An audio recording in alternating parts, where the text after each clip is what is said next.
All right, and welcome to another episode of the Athletic Development Show, proudly brought to you by Iron Edge. Super excited to have guest of the show, our most commonly appearing person on our show, Dr. Dom Condo. Welcome back to the show, Dom. Thank you, Dom. Yeah, I'm excited to be back. It's been a little while. It's been a while. Pre-COVID, I Yeah, think, since we last had a chat on here, so it's very quite exciting. a while. And it's happened. So for those of you that don't know Dr. Dom, she's a Top Gun nutritionist. She is the head dietitian now at Richmond Football Club. She is the deputy course director at Deakin University Nutrition, vice president of Sports Dietetics Australia, works with the Deakin Melbourne Boomers, which is how we get to know each other, and consults out of Core Advantage as well. So very busy woman. Dom, tell us about the move to Richmond.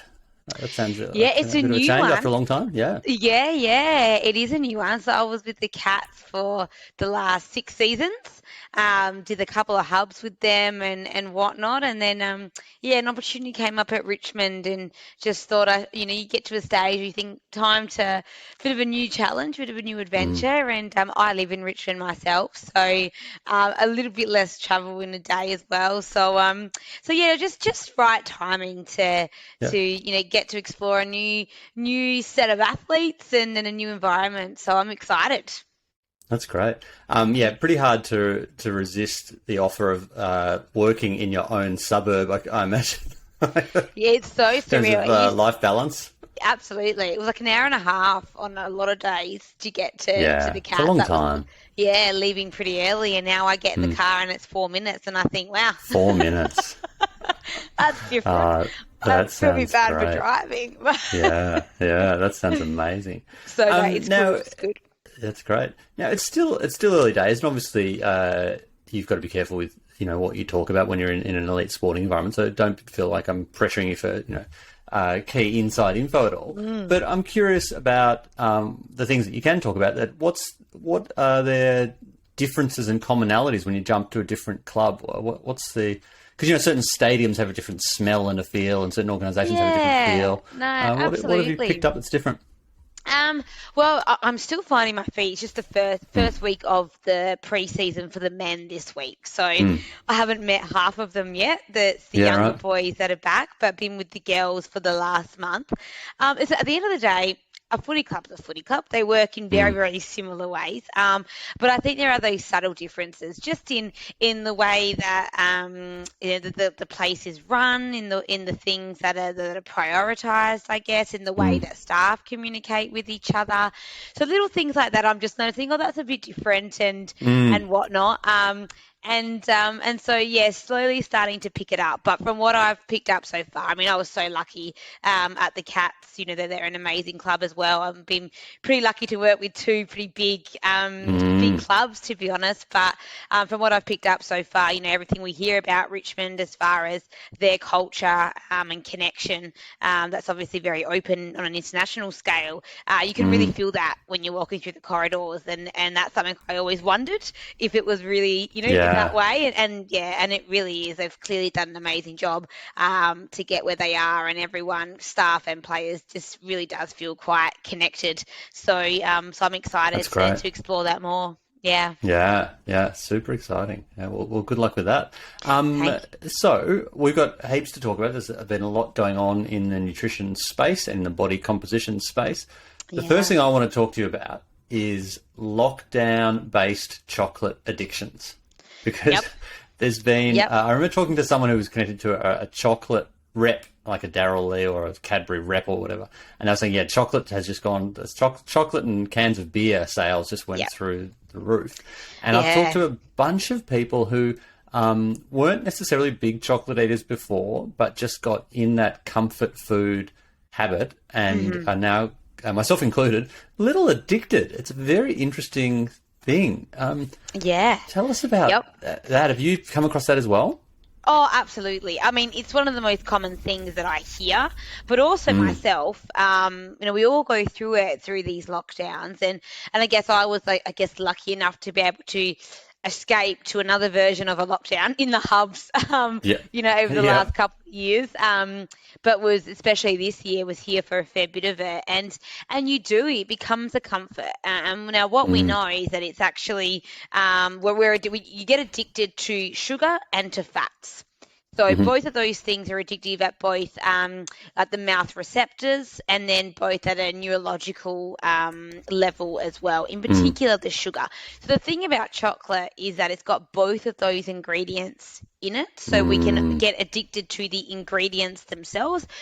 In a sense, that's why a lot of these companies and fast food outlets are so successful even today when we know so much about, processed foods and whatnot, because they actually are addictive from these ingredients. So that's definitely an element. The other element is that, it increases, chocolate in particular increases serotonin levels in the brain and makes us feel good. For a short period of time, it makes us feel good. And then some people report that after that they sort of hit a bit of a, they crash a little bit and hit a bit of a guilt sort of spiral, and then they don't feel so good. But all those things combined, chocolate is really, really addictive.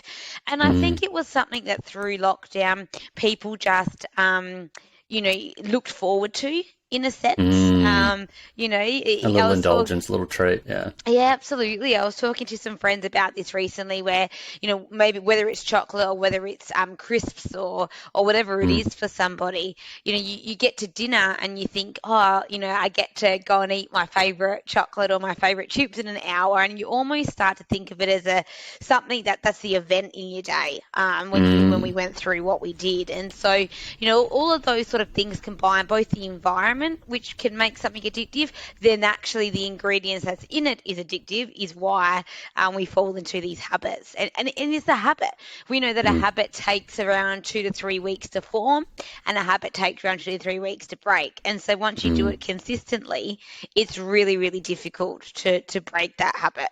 And so, it makes sense as to why chocolate sales went sky high, as did alcohol sales through this period, because again, it's comfort and it's addictive.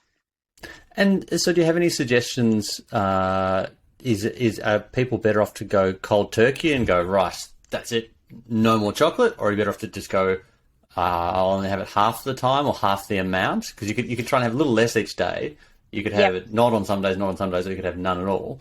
Is there a best approach, the best way? Yeah. So this is where everyone's a little bit different in how in their behaviour change. Some people say that cold turkey is the way that they need to go to fully get off something, because once they have it, then it's almost like they need more or they can't stop. The thing is, if you go cold turkey, is it really sustainable? And that's something that we need to ask, because there's no point in doing something that's really not sustainable and then you just end up going back to those habits in the near future, and those same amounts actually come back in, because you haven't, in a sense, been able to have just controlled amounts of it. It's either all or it's nothing, and that's just not a healthy way of living either. So in the ideal world, you would just reduce bit by bit and slowly almost wean off. And it might be that you have one day you have it, one day you don't. And that might be a way that you can at least spread it out over the week.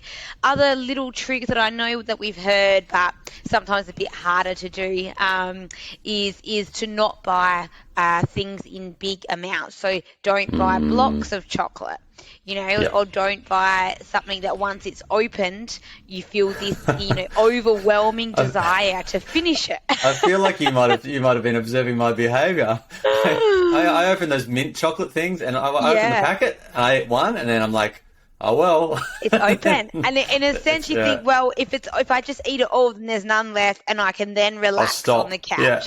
And in the amount of times that I love ice cream, the amount of times I've bought like a litre of my favourite ice cream and thought that will last me for the month. And then you're sitting there that night watching a movie, and all you're thinking about is the ice cream in the freezer or the chocolate in the cupboard. It's human nature. So I guess what you want to do is think, well, how can I maybe enjoy a little bit of it in a portioned amount?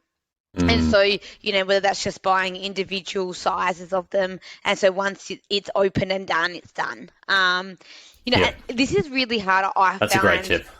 Yeah, and I found talking to people through lockdowns, what was really difficult is those that have kids as well, because, if you don't have kids, then you're in control of whether you need it in the house or not. But at the same time, when you have kids, you always do have some of this food around, which is completely normal and completely okay.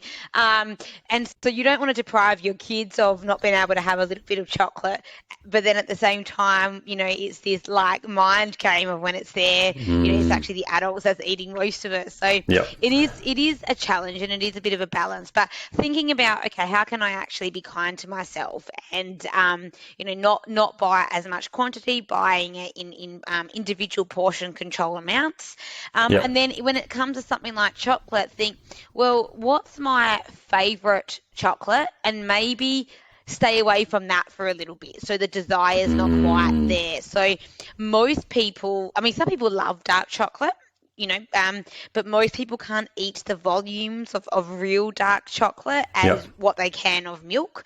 And so maybe it's around saying, well, I'm just going to buy 80% dark chocolate for a bit, and you'll notice that you probably can't have more than a few squares before it actually starts to become quite overpowering. So little things like that can just feel like you're ticking the box, but it's just overall the quantities are going to reduce, and you slowly form those new habits.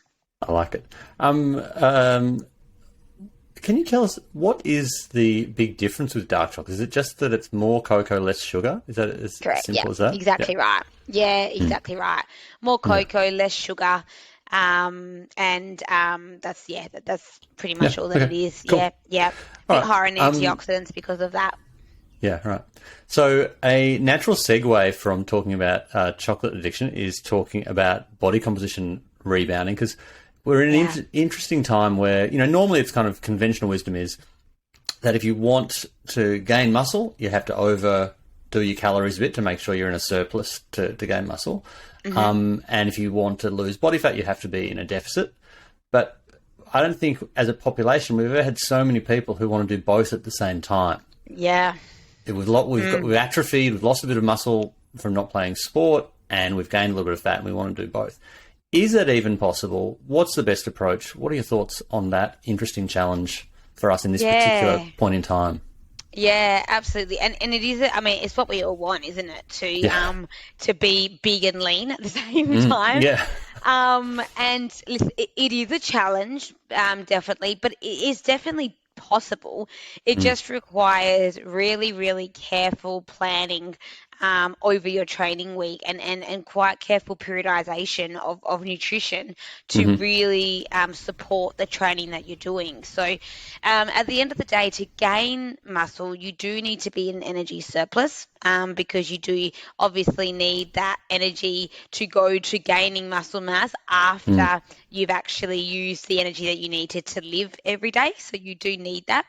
But whether you need that every day or not is questionable, and also around that availability of carbohydrate and energy to sort of match your training program. So a couple of things that I would always say in this case is clearly you have to have a really good strength training program to start with. And you're the expert at this, and your team is the expert. But there are so many people that probably want this goal, and it's questionable if they're training in the right way for it. Yeah. So that's really important to make sure that that's in place. Well, you've got to have the stimulus. You've got to have the demand, haven't you? If you don't have that, then the muscle's got no reason to grow. Its calories just going to go straight to storage. It's not the stimulus, Exactly right. And I just think there's all different, modes and intensities of that stimulus that you just have to make sure that it's, meeting the goals that you'd like to achieve. And with all these things, I think it never hurts to speak to the experts in this space around getting an appropriate program set up. So, and just on that too, I've talked about this a fair bit on my Instagram lately, but I haven't talked about it here. I think it's simpler than we make out too. We really what you need to be doing is accumulating volume of sets where you have decent proximity to failure. Like how many, are you getting, 6 to 9 sets a week on a muscle group where you have decent proximity to failure, where maybe you're 2 reps away from failing is your level of intensity. Like if you just do that, you'll grow muscle. And you do that and support it with good nutrition, you're going to grow muscle. It's pretty much guaranteed. It's just that most people are either absolutely smashing themselves and training too close to failure, or nowhere near it. Like, I was talking to Jacob the other day. If you stepped into the average gym and you said to everyone, okay, what's your 10 rep max for bench press or for a squat or something, and they'd all name it. And then you said, all right, I'll give you $1 million if you can do 20. Like 70% of the people would probably be able to get 20 out. So it's like, oh, you are all way away from training hard enough. Yeah. So anyway, That's sorry. a really good point, and that's what I mean by making sure that you're actually training to those goals, which is absolutely spot on. And then so once you've got that in place, the principle on any day of the week, whether it's a main training, like a big training day, or a rest day or whatnot, is this regular and consistent protein intake. And we've spoken about this before, and it's just that the number one principle I tell everyone that I work with, you need to be spreading out your protein from as soon as you get up in the morning until you go to bed at night. And your protein amounts don't really need to change around that training much. The timing you want to get right to make sure that, you haven't trained and then going for a few hours without something. But it really is around getting those hits of protein, 5-6 times a day, and making sure that we're not going for long periods without it. So that's number one if you're really wanting to gain that muscle mass. And you're wanting it to be lean. It seems to me that almost every year we're upwardly revising, for the last 20 years, we're upwardly revising how much protein we think we should have. Has that settled down? Do you think we're now at the truthful level? And what do you think that is per kilogram of body weight for most people? Yeah, I don't think we know. I think we know what we need to be able to gain lean muscle mass and to, I guess, meet our requirements, so to speak, which is for the most people is going to be between 1.2 1.5 grams per kilo, people that train. But reality is that most people I see, athletes and people that train, are a fair bit over that. And getting some really good results. So I think we don't actually understand really what the peak is or what the maximum would be, or when you start to potentially see a decline in results. Like, a lot of people, or the thought is, you don't want to be over that 4 grams per kilo of protein. And that's a significant amount of protein. Over 4, that's... Absolutely. Yeah. But then there's some research that shows that, upwards of 3.5, you're still getting these really great benefits, but you need the lower your carbohydrate intake is and the more of an energy budget you're on, the more protein that you're going to need. So so it's almost a bit of a correlation there. In that if there's no reason why you're reducing carbohydrate intake, or why you might be on an energy restriction of any type, then you probably don't need that level of protein to maintain muscle mass. So it's almost just like thinking the lower your carbs are, the more protein you need to make sure that you're actually not eating into your muscles, essentially. And so in this situation where we're trying to do those twin aims, that's going to be a time where you're going to tend to be pushing up more into the 2+ grams per kilogram of body weight. Absolutely, and maybe more on certain days as well. So I would be saying, and all the footy players that I work with, and we've done research in both males and females, that it is around the 2 to 2.5 grams per kilo. It seems to be the average if someone is using like protein supplements and those sorts of things. So that seems to be what we're looking at. So, and that should be spread out quite evenly over the day, with a minimum being around 20 or 30 grams at each meal. And obviously that can go up to 50 or so, depending on how much your size and how that spread is. So that's number one. Right. And then what we need to do is obviously have that fuel. You need energy, you need carbohydrates to be able to lift more in the gym and meet those goals that you're trying to achieve. So if you're on a real strict energy budget and an energy restriction, and you're trying to gain lean mass, and as you said, trying to almost train to failure, you're not actually going to be able to get there if you don't have the petrol in the tank. So what we then would do is, plan out a training week and look at, okay, what are the big sessions? What are those sessions that, you are actually trying to get to fatigue, or the big intense sessions? We need to really base our carbohydrates and our higher carbohydrates around those sessions, both fueling and recovery. Yep. And then there might be other sessions where, like, no doubt there's going to have to be some sort of, cardio movement somewhere in the week, whether that be consistent walking or running or cross training, whatever it is, and probably at lower intensities if the goal is to gain that lean mass. Then they're ones that you might think, well, maybe I can actually, have low to moderate carb at those times in order to actually help with that, fat burning, essentially. But it needs to be really well planned so that you're not in a starvation mode, that it's structured, that you've got recovery coming in straight after some of those sessions if you are going in a little bit low. But you would never want to go into an intense session without the fuel. So we periodize that carb around the training week, and then we meet the rest of the energy requirement from your fats. And ultimately your good fats. And so it really is quite individual, but you do need to base it around your training program. Yeah, that's great. The question is just popped into my head as you're talking. There's been a bit of talk about reverse diets and refeed days. The idea that, if you are trying to get a bit leaner, that your body will adapt and you've got to go the other direction a bit. Can you explain them and tell what you think about them? Because it sounds like an area you could go wrong in pretty easily. You could undo all of your work. Yeah, absolutely. And it's quite anecdotal when it comes to, like, these cheat days or these refeed days where, where they say, well, the thought is, and it probably comes right back from like that bodybuilder sort of world as well, where you'd have a day or at least a meal, but some people a whole day where they just consume a huge amount of calories and say that it actually speeds up the metabolism because they've been in such a deficit for so long. And I guess it's a similar sort of theory to fasting, essentially, where you go through a period of low calorie intake and then you eat in a structured window, and it essentially helps with adaptations, metabolism, and all of those metabolic sort of factors as well. So from blood sugar to blood lipids and those sorts of things. There's just no evidence to really back it up.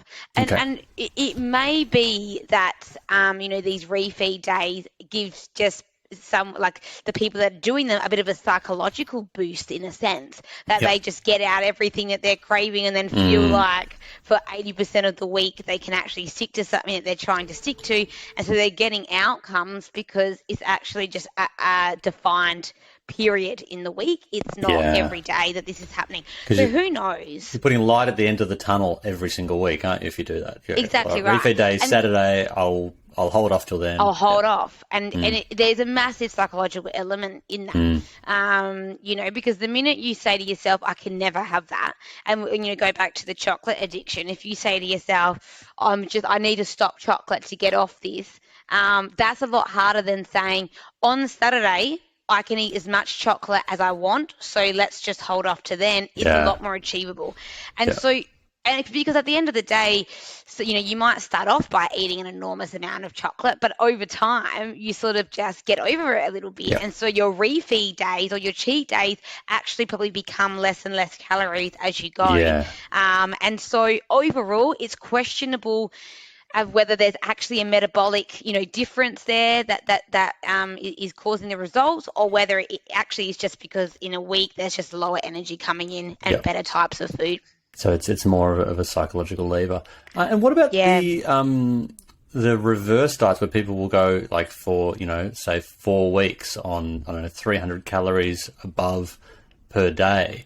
I don't understand how that wouldn't bite you in the butt. It feels like you're dieting to try and get lean, and you're in a deficit of 200 a day or whatever it might be, and then you turn around and you're in a surplus of 300.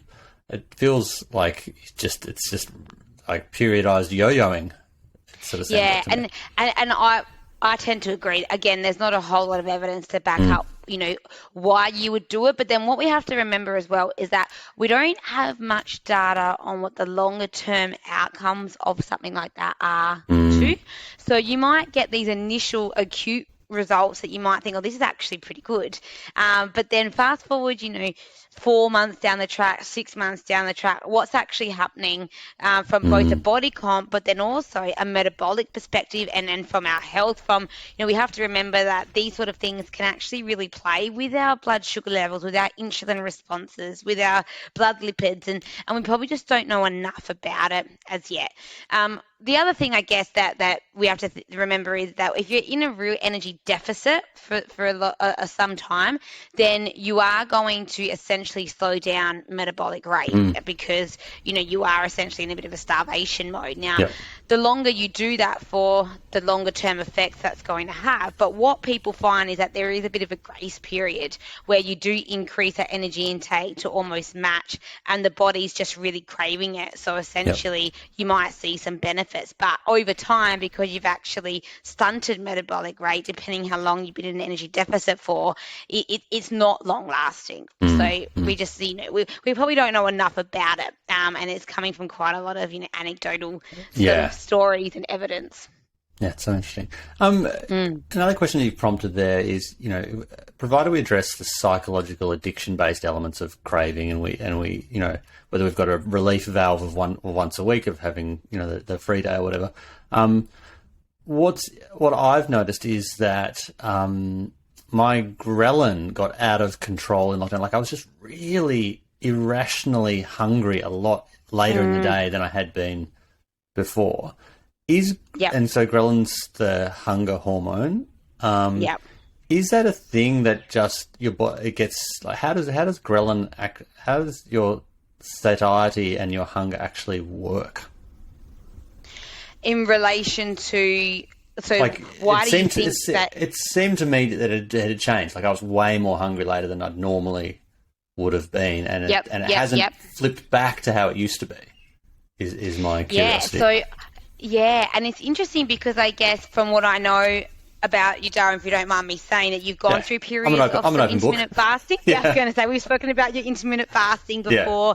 And I guess what you have to think of, like, was that sustained through lockdown? Were you still fasting? I mixed it up a little bit. And that could probably be the reason why our hunger and fullness cues can be affected, essentially, because depending on how much you mixed it up and whether it was a little bit random, if there was a day where you like, oh, can't we stuff today, versus I'm going to do it today, and that can essentially be what can affect our hunger cues. Now, whether there was actually an effect in hormones or not, your ghrelin versus leptin, that's interesting it would have been interesting to have found out, or whether it was more of a, like, no doubt you felt some physical hunger, but how much of it was a psychological element on that as well, just because of the environment and the situation and what we were going through. I know that you kept pretty busy with keeping parts of core going, but there was probably also an element of a bit of boredom and a bit of frustration and a bit of everything that we all were. Of us, I was home a lot more and sitting around a lot more than before. It's fascinating. So I think it's fascinating. It's a big picture, but what we do need to remember is that if you have been through a period of fasting, for anybody that may have, and you're coming out of it, or you're wanting to maybe change things up, you do just need to do that in a structured way as well, because it can impact metabolic rate, it can impact some of your hormonal changes too. So it is just a bit of a process to make sure that you sort of transition back to normal eating, so that you can keep that as standard as you can. Yeah, it's very interesting. Sorry, that was another tangent, as we always have. So you've got your training in place, you've got your periodizing your food, and to summarize, also a bias towards a bit more protein, because that's going to fill you up / support the gaining of muscle.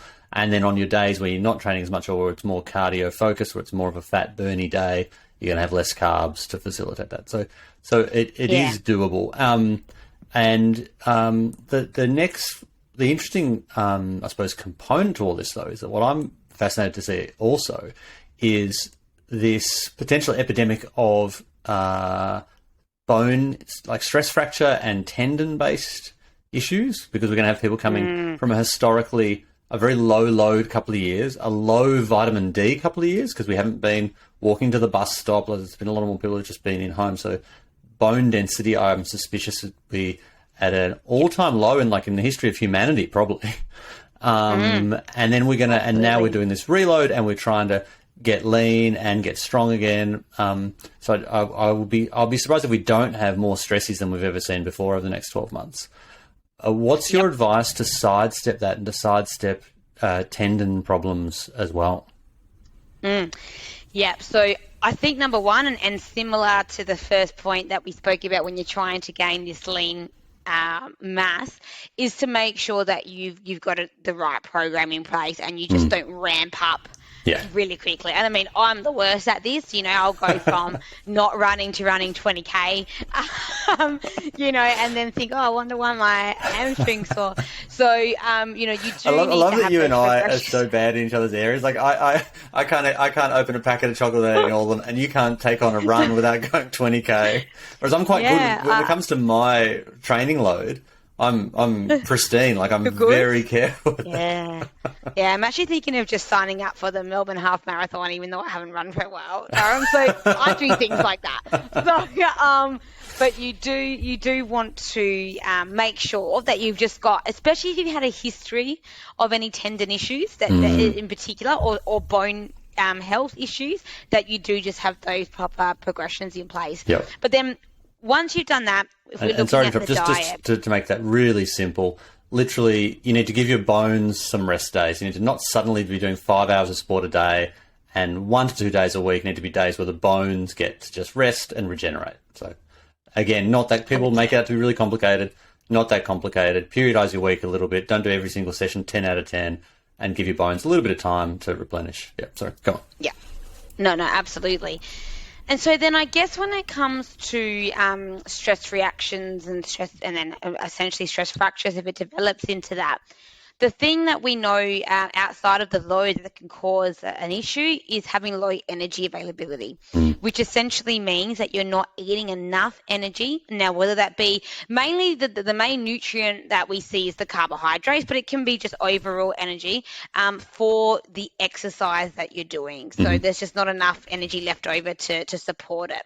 Now, this needs to happen over some time for the bones to really be at risk. But what I've seen with a lot of athletes that I work with over these lockdown periods is that when training has reduced, there's almost been an increase in disordered eating as well. Both, we mentioned some people going in the way that they can't stop what they're eating and eating some of those, foods that we've spoken about. But there's a group, quite a large group of people where it's affected them in the other way, and they've actually, either stopped eating completely for a period of time, or really restricted because, I guess, a fear of gaining weight or of changing body comp. And as an athlete, that is a true fear for a lot of them when they work so hard and thinking, not sure when comp's going to start again and those sorts of things.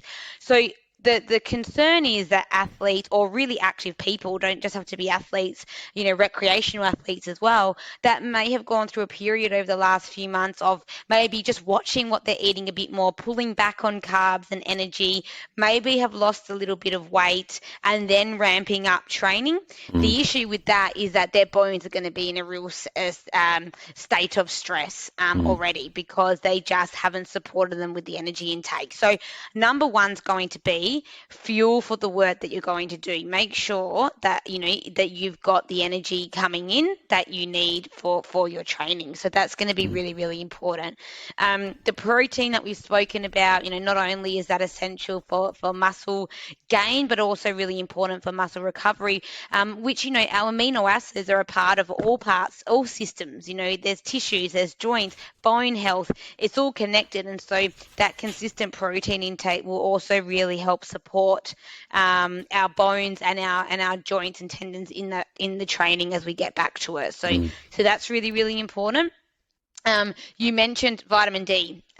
crucial. Vitamin D and calcium, but vitamin D is probably the nutrient that we, as a society, are really low in particular in Victoria, and especially coming off the back of lockdowns. And even now, we haven't really seen a whole lot of sun post-lockdown. And the worst either. November for sun.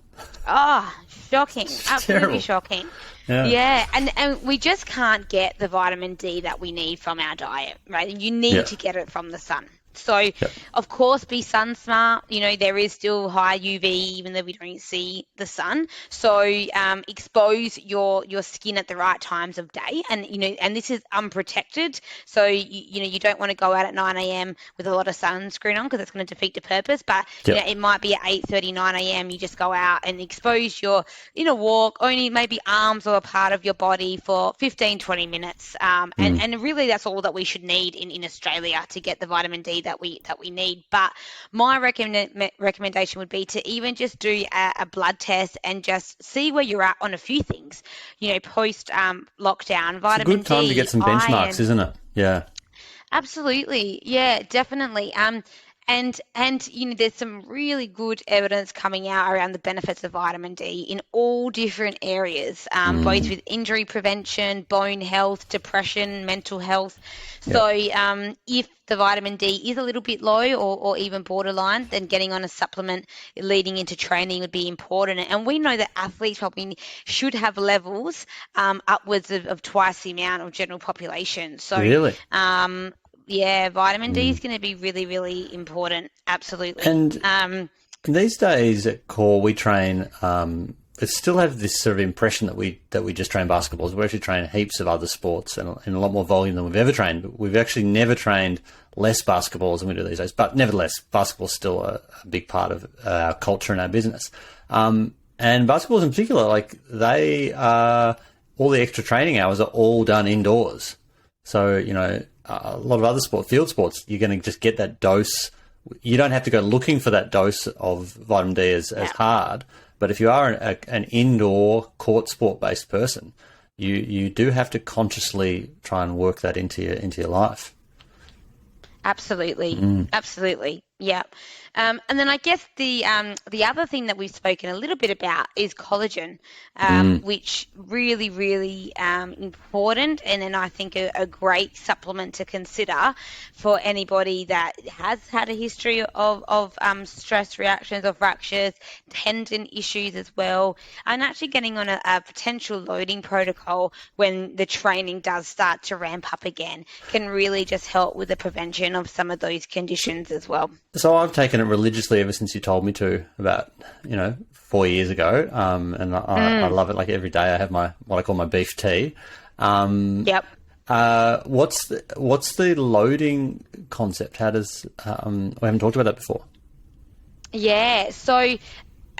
It would be, so we've spoken about the dose. 15 grams is what the literature is showing that we need to start to stimulate the collagen production. So 15 grams of a hydrolyzed collagen powder. I've sort of moved away from trying to use gelatin now that there are so many great. I've not convinced anyone else.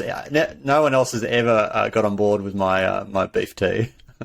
No, it's a very taste. But I mean, now that there are so many options available where odorless and tasteless, and you can mix with anything, it is great. So the loading would be 15 grams 3 times a day. Right. Okay. And I would recommend that for anybody in a rehab program that has been injured, and anybody that has a history of tendons or tendons in particular, but also bone health issues as well. So, and then outside of that, I think everyone can benefit from having the 1 dose a day. And what we know is having it around an hour before training is going to be ideal to have one of those doses in. So they're probably the main things I would say leading back into training to focus on. That's great. And the next thing is, it's interesting, the immune system element. So we've now opened up in Victoria and we're all getting out and about, and we have the opportunity to catch colds and flus and COVID in ways that perhaps we didn't before when we were all isolating. It's a couple of years, it's been a couple of years since I've had a cold because the kids normally bring home about 40 colds a year. And they just haven't been. Yep. But as things open up, we're going to start to get exposed to that more. And also we are going to, despite being well vaccinated, it's still better to have a stronger immune system. What are your hot tips for boosting our immune system in this time as well? Yeah. Well, first thing, and this is just something so minor, but we can't boost our immune system. Yep. So whenever you see, and I guess it's just a dietitian frustration, but when you see these blogs being we'll boost your immune system, or when sometimes even companies promote their products, it's impossible to boost someone's immune system. But what we want to do is support it, right? Okay. So there are definitely supplements that you can take, foods you can eat that can help support an immune system. Yeah. And I know that this is not overly new or sexy, but reality is the best way to do that is to eat a rainbow. There's nothing else that beats eating multiple colours of fruits and vegetables. And we often forget about fruits and veggies in sports nutrition. We talk a lot about macronutrients and the role that protein and carbs play and fats in our energy intake and fueling recovery. And we often forget about our micronutrients. Yeah. The reality is our micronutrients play such a key role in our immune systems, but also in actually the processes that are required to use the energy within our macronutrients. So they're all a part of those pathways.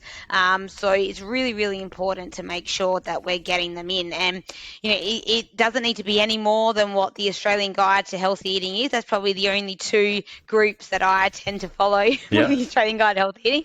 But it is, 5 serves of veggies, which is a lot, a cup of raw, half a cup of cooked, 2 to 3 pieces of fruit a day, and as much variety as you can. And if we actually try to do that, we'd probably feel a lot better, a lot more satisfied over a day, and we'd be sort of meeting those micronutrients. So that's number one. Then obviously there are things that we can do and take, and have in our toolkit that can really help. The big one for me, a really good quality probiotic, because we're really now starting to learn the gut relationship with so many different processes in our bodies, and a healthy gut can really help a healthy immune system. So a good quality probiotic, which, I like to recommend ones that you need to keep in the fridge, because it means that, they haven't been played with as much. Yeah, okay. It is live bacteria that you're taking, and so they should need to be kept in the fridge, and you want one that's going to have a mix of some different strains as well. Do you have some that you go-tos for that? Yeah, I love a brand called Bioceuticals, which you can get off shelf, and Bioconcept is another great brand. Bioconcept is practitioner only, and so it does need to come from a practitioner to purchase from. Shameless plug, if someone had seen you via our Zoom consults, that would potentially be something that you could recommend, and they would have to get that by you. Yeah, cool. And they get that wholesale price too. But Bioconcept is amazing. Bioceuticals is a great brand. You don't. You have to be careful of some of your mainstream supplement brands, because not all of them are the quality that you actually need. So those two are really, really good ones. But probiotics would be in there. Is the timing particularly important? No, I just recommend in the morning. It's completely fine. Yeah. Doesn't really matter. Yep. Doesn't matter. No, doesn't matter. I mean, if someone prefers taking these sort of supplements at night, that's fine too. It doesn't matter. Yeah. Yeah. Okay. Cool. And then I guess the only other ones that we that have some evidence behind them, your vitamin C and your zinc. So they're another two supplements, or potential supplements that can be really beneficial. And maybe it's just at certain times of the year, once you start getting into those winter months, that you might want to have a little bit more of those coming in particular if you can't get them from the diet. So that's really important as well. But probiotics, vitamin C and zinc. And then one that, is really interesting, which is just starting to build some evidence, is your olive leaf extract. I'm not sure if you've ever seen that. I'm not. No, it's completely over the radar. Yeah. over the horizon. Yeah, so this is more of a herbal, I guess. So Yep. it's a little bit outside of I guess what we normally do as as dietitians. But there's some good evidence to back it up. And it's a liquid. You take a liquid. Really, you just get it off shelf. There's a couple of brands that make it, and I find it to be unbelievable for immune. Like as soon as I sort of, start to feel a little bit of under the weather or whatnot, I'd sort of get a bit more of it in. And even, athletes that I work with have too, and they've really noticed a difference in just being able to recover pretty quickly. Okay, but even just having olive leaf extract daily, I really do love it. Yeah. Any brand recommendations for that? There's not many brands that actually make it, but Convita is the main one. Okay, cool. Yep. And again, Great. just in your chemist, they sell it. Yeah. Okay. Great. Dom, this has been such a wealth of information. It's great to get, this is such an evolving field. It's always great to get and you're at the forefront of it. Great to get your perspective on this stuff. Thanks heaps for sharing across all these topics, and for indulging a bit of my personal, consultancy there as well in terms of the chocolate addiction. That's awesome. Any Thanks for final having me. thoughts? I love coming on. It's great to have you. Any final thoughts before we let you go? Where can people follow you? And any other thoughts? Yeah. So, you can follow me on social media and ask me any questions that you'd like to on there.